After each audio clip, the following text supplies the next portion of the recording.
ਸਤਿ ਸ਼੍ਰੀ ਅਕਾਲ। ਤੁਸੀਂ ਜੁੜੇ ਹੋਏ ਹੋ ਪੰਜਾਬੀ ਰੇਡੀਓ USA ਦੇ ਨਾਲ। ਅਪਡੇਟ ਪਾਕਿਸਤਾਨ ਦੇ ਨਾਲ ਮੈਂ ਹਾਂ ਪਰਵੀਨ ਮਸੂਦ।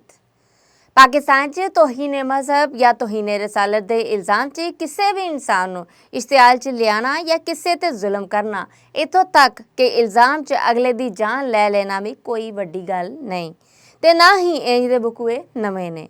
ਇਤਵਾਰ ਦੇ ਦਿਨ ਪਾਕਿਸਤਾਨ ਦੇ ਸ਼ਹਿਰ ਲਾਹੌਰ ਦੀ ਇਚਰਾ ਮਾਰਕੀਟ 'ਚ ਜਦੋਂ ਕੁਛ ਇੰਜ ਦਾ ਵਕੂਆ ਵੇਖਣ ਨੂੰ ਲੱਭਿਆ।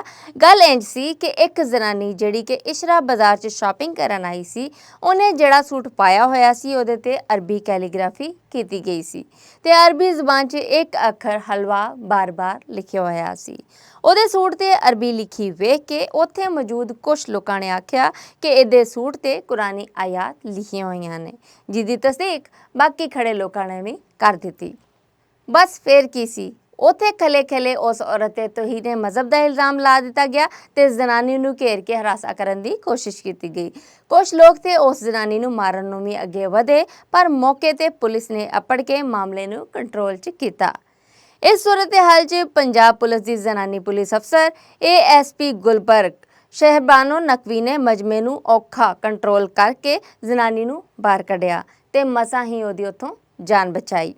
ਇਸ ਵਾਕਿਆ ਤੋਂ ਬਾਅਦ ਮਜ਼ਹਬੀ ਆਲਮਾਂ ਨੇ ਵੀ ਇਸ ਗੱਲ ਦੀ ਤਸਦੀਕ ਕਰ ਦਿੱਤੀ ਕਿ ਉਸ ਜ਼ਨਾਨੀ ਦੀ ਕਮੀਜ਼ ਦੇ ਬਸ ਅੱਖਰ ਹਲਵਾ ਲਿਖਿਆ ਹੋਇਆ ਸੀ, ਜਿਹਦਾ ਮਤਲਬ ਅਰਬੀ 'ਚ ਹੈ ਖੂਬਸੂਰਤ। ਤੇ ਇਹ ਸੂਟ ਇੱਕ ਅਰਬੀ ਬ੍ਰਾਂਡ ਦਾ ਸੂਟ ਹੈਗਾ ਤੇ ਅਰਬ ਮੁਲਕਾਂ ਦੇ ਵਿੱਚ ਇਹ ਆਮ ਲੱਭ ਜਾਂਦਾ ਹੈ। ਪੰਜਾਬੀ ਰੇਡੀਓ USA ਦੇ ਸੁਣਨ ਅਤੇ ਵੇਖਣ ਵਾਲਿਆਂ ਨੂੰ ਦੱਸ ਜਾਈਏ ਕਿ ਮਰੀਮ ਨਵਾਜ਼, ਜੋ ਕਿ ਮੀਆਂ ਮੁਹੰਮਦ ਨਵਾਜ਼ ਸ਼ਰੀਫ ਹੋਰਾਂ ਦੀ ਧੀ ਹੈ ਤੇ ਪਾਕਿਸਤਾਨ ਮੁਸਲਿਮ ਲੀਗ ਨੂਨ ਦੀ ਆਗੂ ਹੈ, ਉਹਨਾਂ ਨੇ CM ਪੰਜਾਬ ਦੇ ਮਰਤਬੇ ਦੀ ਸਹੁੰ ਚੁੱਕ ਲਈ ਹੈ। ਸੁਣਨ ਵਾਲਿਆਂ ਨੂੰ ਇੱਥੇ ਇਹ ਵੀ ਦੱਸ ਜਾਈਏ ਕਿ ਉਹ ਪਾਕਿਸਤਾਨ ਦੀ ਪਹਿਲੀ ਜ਼ਨਾਨੀ CM ਪੰਜਾਬ ਹੈ। ਮਰਤਬੇ ਦੀ ਸਹੁੰ ਚੁੱਕਣ ਤੋਂ ਮਗਰੋਂ ਉਹਨਾਂ ਦਾ ਆਖਣਾ ਸੀ ਕਿ ਇਹ ਮੇਰੇ ਵਾਸਤੇ ਬੜੇ ਹੀ ਮਾਣ ਦੀ ਗੱਲ ਹੈ ਕਿ ਮੈਂ ਪਹਿਲੀ ਜ਼ਨਾਨੀ CM ਪੰਜਾਬ ਹਾਂ। ਇੰਜ ਅਸੀਂ ਮੁਲਕੀ ਤਰੱਕੀ ਵਾਸਤੇ ਜ਼ਨਾਨੀਆਂ ਦੇ ਹੱਕ ਨੂੰ ਜ਼ਿਆਦਾ ਵਧੀਆ ਢੰਗ ਨਾਲ ਨਿਭਾ ਸਕਾਂਗੇ ਤੇ ਜ਼ਨਾਨੀਆਂ ਨੂੰ ਉਹਨਾਂ ਦਾ ਹੱਕ ਪ੍ਰੋਪਰ ਤਰੀਕੇ ਨਾਲ ਵਧੀਆ ਢੰਗ ਨਾਲ ਦੇ ਸਕਾਂਗੇ। ਮਰਤਬੇ ਦੀ ਸਹੁੰ ਚੁੱਕਣ ਮਗਰੋਂ ਉਹਨਾਂ ਸਭ ਤੋਂ ਪਹਿਲੇ ਮਹਿੰਗਾਈ ਨੂੰ ਕੰਟਰੋਲ ਕਰਨ ਤੇ ਖਾਣ ਪੀਣ ਵਾਲੀਆਂ ਚੀਜ਼ਾਂ ਦੀ ਪ੍ਰਾਈਸ ਕੰਟਰੋਲ ਕਰਨ ਦੀ ਗੱਲਬਾਤ ਕੀਤੀ, ਜਿਹਦੇ ਤੋਂ ਮਗਰੋਂ ਇਸ ਮਾਮਲੇ ਤੇ ਇਕੱਠ ਵੀ ਸੱਦਿਆ ਗਿਆ। ਇਸ ਇਕੱਠ 'ਚ ਪਰਵੇਜ਼ ਰਸ਼ੀਦ, ਮਰੀਮ ਔਰੰਗਜ਼ੇਬ, ਉਜ਼ਮਾ ਬੁਖਾਰੀ, ਬਿਲਾਲ ਕਿਆਨੀ, ਅਫਸਲ ਖੋਖਰ, ਸਾਨੀਆ ਆਸ਼ਿਕ ਅਤੇ ਚੀਫ ਸੈਕਟਰੀ ਅਤੇ IG ਪੰਜਾਬ ਦੀ ਵੀ ਸਾਂਝ ਪਾਈ। ਮਰੀਮ ਨਵਾਜ਼ ਹੋਰਾਂ ਨੇ ਅਗਲੇ 5 ਦਿਨਾਂ 'ਚ ਬਾਕਾਇਦਾ ਤੌਰ ਤੇ ਪ੍ਰਾਈਸ ਕੰਟਰੋਲ ਲਈ ਡਿਪਾਰਟਮੈਂਟ ਬਣਾਉਣ ਦਾ ਵੀ ਆਖਿਆ ਹੈ। ਉਹਨਾਂ ਆਖਿਆ ਕਿ ਖਾਸ ਤੌਰ ਤੇ ਸਬਜ਼ੀਆਂ ਅਤੇ ਫਲ ਸਸਤੇ ਹੋਣੇ ਚਾਹੀਦੇ ਨੇ ਤੇ ਮੁਨਾਫਾਖੋਰਾਂ ਲਈ ਖਾਸ ਸਜ਼ਾ ਵੀ ਰੱਖੀ ਜਾਏ।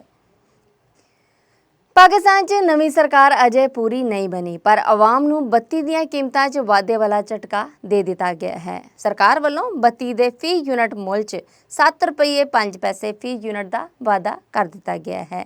ਨੈਸ਼ਨਲ ਇਲੈਕਟ੍ਰਿਕ ਰੈਗੂਲੇਟਰੀ ਅਥਾਰਟੀ ਯਾਨੀ ਨੈਪਰਾ ਨੇ ਇਹ ਨੋਟੀਫਿਕੇਸ਼ਨ ਜਾਰੀ ਕੀਤਾ ਹੈ।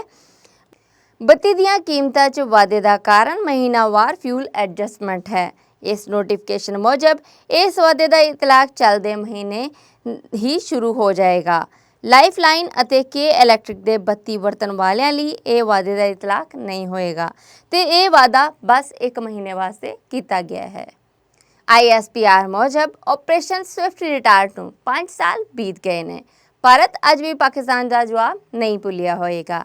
ISPR ਇਲਾਮੀਏ ਮੁਜਬ 5 ਸਾਲ ਪਹਿਲੋਂ ਭਾਰਤ ਦੀ ਦਰਅੰਦਾਜ਼ੀ ਦੇ ਜਵਾਬ 'ਚ ਪਾਕਿਸਤਾਨ ਦੇ ਕਾਮਯਾਬ ਆਪਰੇਸ਼ਨ ਸਵਿਫਟ ਰਿਟਾਰਟ ਨੂੰ ਭਾਰਤ ਅਜੇ ਵੀ ਯਾਦ ਰੱਖਿਆ ਹੋਏਗਾ। ਇਸ ਇਲਾਮੀਏ ਮੁਜਬ ISPR ਦਾ ਆਖਣਾ ਸੀ ਕਿ 27 ਫਰਵਰੀ 2019 ਦਾ ਦਿਨ ਸਾਡੇ ਵਾਸਤੇ ਇੱਕ ਖਾਸ ਦਿਨ ਦੀ ਅਹਿਮੀਅਤ ਰੱਖਦਾ ਹੈ, ਜਿੱਥੇ ਪਾਕਿਸਤਾਨੀ ਫੌਜ ਅਤੇ ਅਵਾਮ ਨੇ ਭਾਰਤ ਨੂੰ ਮੂੰਹ ਤੋੜ ਜਵਾਬ ਦੇ ਕੇ ਇਹ ਦੱਸਿਆ ਕਿ ਅਸੀਂ ਚੂੜੀਆਂ ਨਹੀਂ ਪਾਈਆਂ ਹੋਈਆਂ। ਆਖਿਆ ਗਿਆ ਕਿ ਅਸੀਂ ਗੁਆਂਢੀਆਂ ਦੇ ਹੱਕ ਹਕੂਕ ਦਾ ਖਿਆਲ ਕਰਨਾ ਚਾਹੁੰਦੇ ਹਾਂ, ਪਰ ਪਾਕਿਸਤਾਨ ਦੀ ਸਾਲਮੀਅਤ ਤੇ ਕਿਸੇ ਤੌਰ ਵੀ ਕੰਪਰੋਮਾਈਜ਼ ਨਹੀਂ ਕਰਾਂਗੇ। ਅਪਡੇਟ ਪਾਕਿਸਤਾਨ 'ਚ ਹੁਣ ਤੱਕ ਲਈ ਇੰਨਾ ਹੀ। ਵਧੇਰੀ ਜਾਣਕਾਰੀ ਲਈ ਪੰਜਾਬੀ ਰੇਡੀਓ USA ਦੇ ਪੇਜ ਨੂੰ ਲਾਈਕ ਕਰੋ, ਸਬਸਕ੍ਰਾਈਬ ਕਰੋ ਤੇ ਬੈਲ ਦੇ ਬਟਨ ਨੂੰ ਪ੍ਰੈਸ ਕਰਨਾ ਨਾ ਭੁੱਲਣਾ। ਮੈਨੂੰ ਪਰਵੀਨ ਮਸੂਦ ਨੂੰ ਦਿਓ ਇਜਾਜ਼ਤ। ਰੱਬ ਰਾਖਾ।